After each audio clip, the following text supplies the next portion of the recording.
Hello everyone, today's topic is expressivity.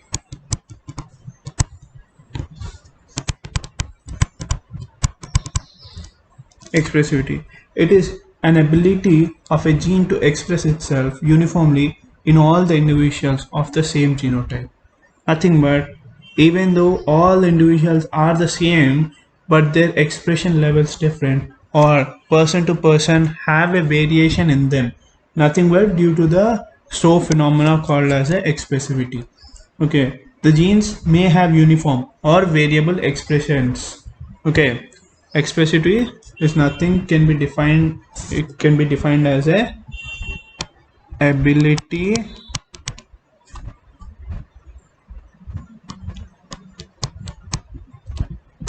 to express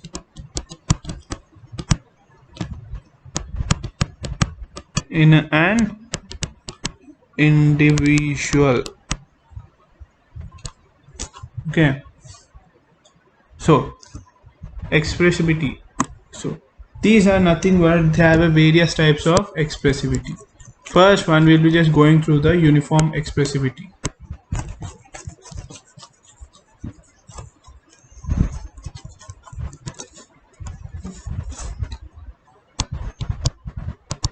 Uniform expressivity.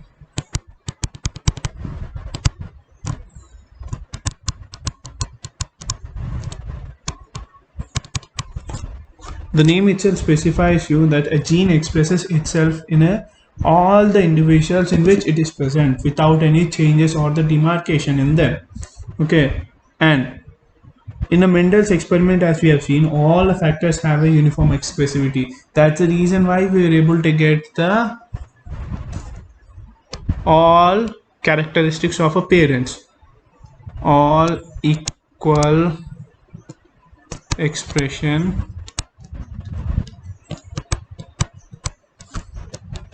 in a group. Example, Mendel's. Okay, and the next one is nothing but a variable expressivity.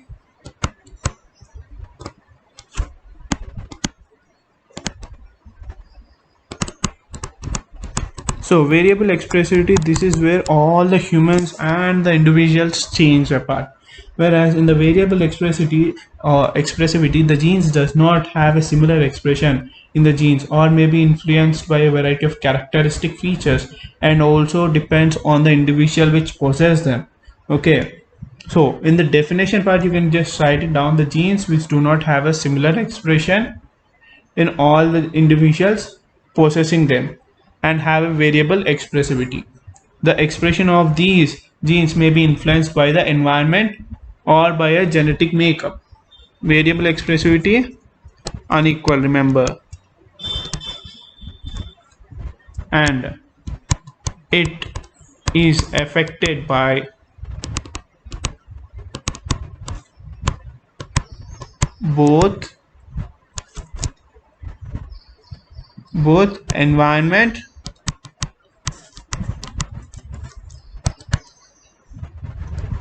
and also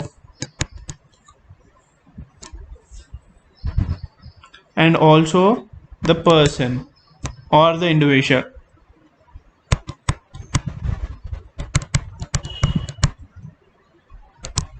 Okay.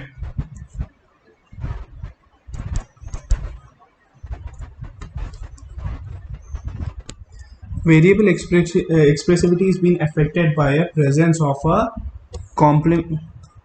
Sorry for that.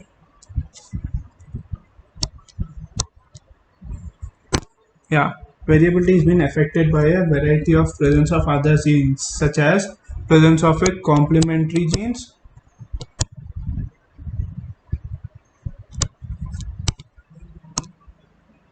and the other one is nothing but a supplementary or a modifier genes.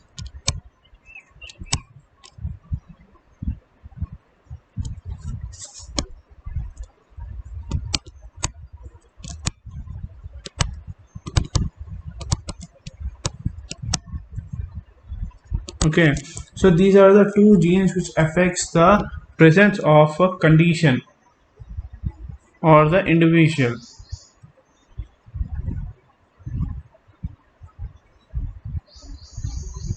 supplementary or the complementary genes.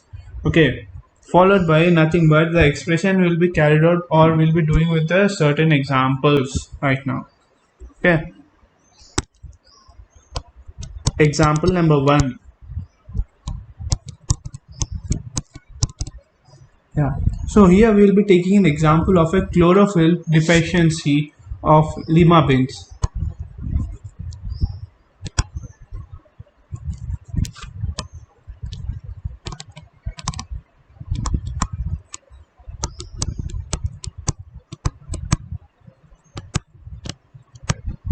Okay, so what is a lima beans are nothing but these were the beans which we are able to see in the Mendel's experiment or the pea plant alternative cousins. Okay, and the scientific name of these lima beans are nothing but Fasculenta Fascula lunatis. Okay, nothing but this express a variable expressivity in addition to the incomplete penetrance. As we have earlier studied that incomplete penetrance is nothing but impartial or incomplete transfer of a genes or expression of a genes. So in this case you'll be able to see that the genes or whenever the genes have been affected, in this case we'll be able to see that in some seedlings incomplete cotyledonary leaves or without the presence of chlorophyll will be able to be getting observed. Okay, and followed by that, well, not only with the incomplete leaves and also the chlorophyll, in some cases the only leaf tops are being contained with the chlorophyll rather than the complete cotyledon, while in others the complete margin of the leaf does not even have a chlorophyll in that. Okay, this is one of the example for this, whereas the second example you can take a human itself.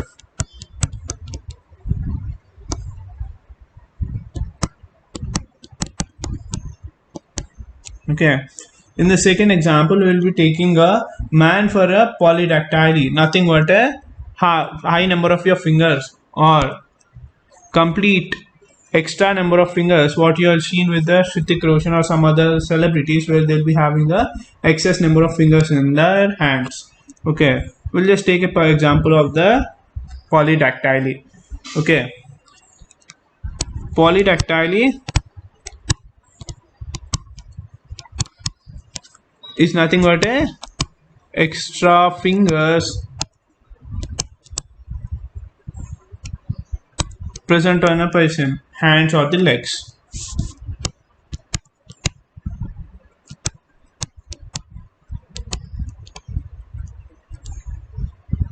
Okay, hands or legs. Here we'll be able to see that whereas polydactyly have a variable expressivity and incomplete penetrance.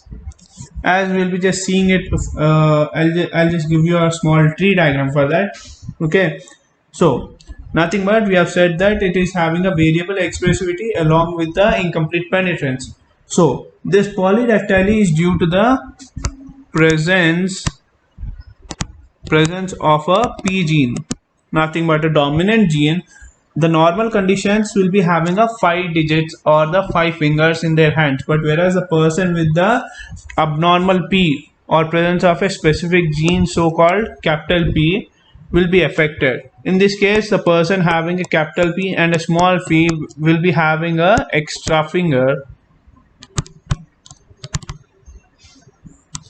Okay, that means this is in a heterozygous condition.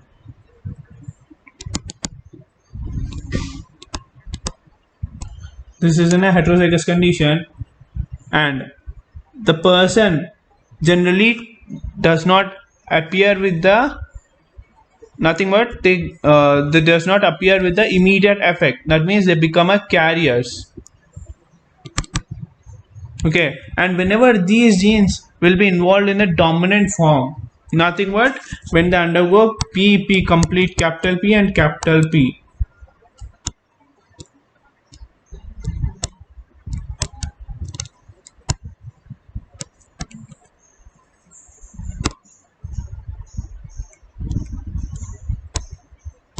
Yeah, capital P and capital P. That means they become a homozygous and can become a dominant one, can express. In this case, we'll be just seeing that the possibility, yeah, in this case we'll be just seeing a possibility how the positive or the how the finger extra finger is being carried on to the generations. Okay, in this case we have just said that in a heterozygous condition it may or may not be, not may not be, okay, possibly carried or causes a extra finger formation onto the individual. But I'll just give you a small example or the tree diagram in which you'll be able to see that how they have been carried on for the generations. Okay, first one we'll be just seeing a homo or hetero, sorry, affected male.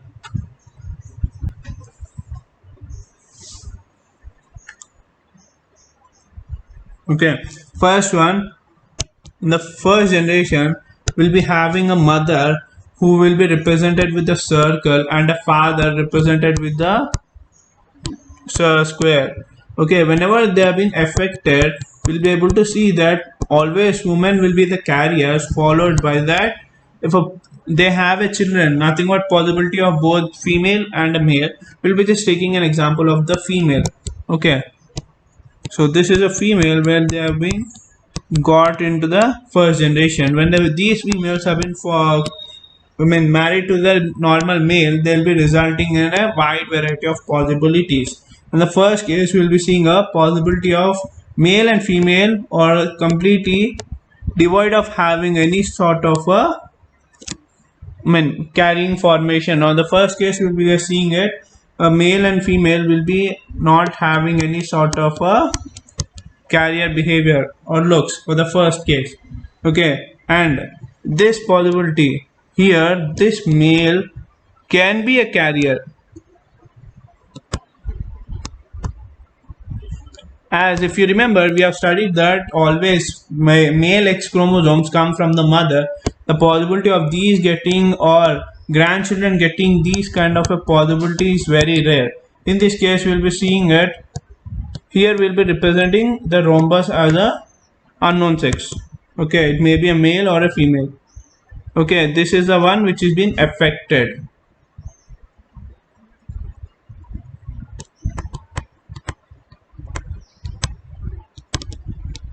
Okay, second one we'll be just seeing it where male is been married to the other female where the person will be completely unaffected. Okay, and the next case a female will be acting as a carrier again along with the other male. Okay, in this case we are directly able to see that, as we have said, it is an incomplete penetrance and incomplete expressivity. We'll be able to see the partial expression of these effects or chromosomes onto the further generations. Okay, in this case we will be able to see that in the fourth generation the possibility of getting a male is highly affected, but whereas the females always act as a carriers most of the time, and very rarely the males will be the one which acts as a carriers, as we have seen in this example, whereas a polydactyly. Okay, okay, yeah, in this case a female will be affected which is being carried on for the further generations with a normal male, married to a normal male, resulting a normal male followed by a affected male, and which is nothing but a normal female, sorry, this one is affected, right? Yeah, and this one is a normal male and a affected female.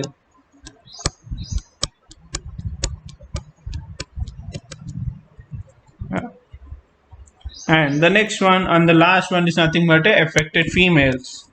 Okay,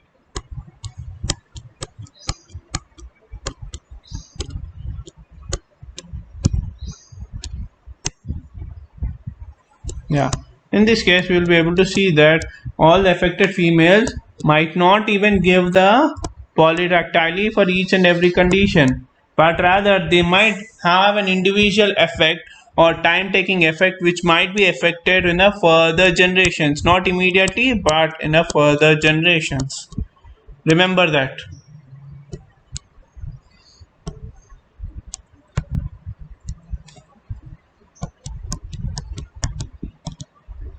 Yeah. Normal and affected. Yeah.